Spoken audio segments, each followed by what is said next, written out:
Hello বন্ধুরা, দেখুন এই হলো শেপ। এটা সাইন ওয়েভ আমাদের আইপিএস।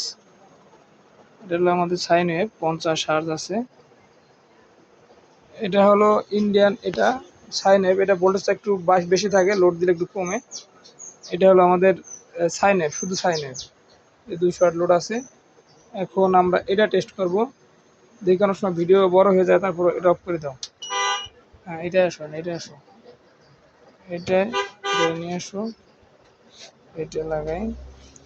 আসলে আমরা দেখতে চাইতেছি যে আউটপুট শেপটা কেমন আসে আর কি। ধরো দেখি, এটা পিছনে সুইচ চালু করে তো, চালুই তো মনে হচ্ছিল। দেখি, যাবো তো, পিছন যাও তো, আবার নিচের দিকে যাও, নিচের দিকে চালু ছিল না। বাবা, লাগাইলে যাই দেন, শেপটা কত সুন্দর আসতেছে, স্মুথ, এই পিওর সাইনের। এখন আমরা এটা ধরো তো দিয়ে একটু 2 শট লোড দিয়ে দেখি। এই দেখেন, আমাদের শেপের কোনো পরিবর্তন নাই। ঠিক আছে, এটা হলো ডিএসপি পিওর সাইনের। এটা কিন্তু ভোল্টেজ অ্যাকুরেট থাকে।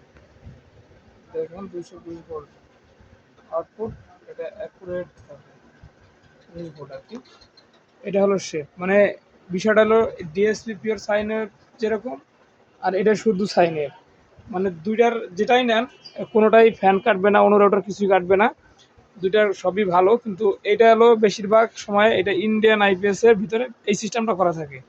আর আমাদের বাংলাদেশি বেশিরভাগই আমাদের এই ডিএসপি 2 স্টেপ 4 স্টেপ থাকে, কিন্তু এটা অনেক অনেক ভালো আর কি। ঠিক আছে, এটা ভোল্টেজ স্টেবল থাকে, এটার ভোল্টেজ একটু ড্রপ করে। ঠিক আছে, কিন্তু এটাও পিওর সাইনের। এটা তো দেখলেনি আপনারা।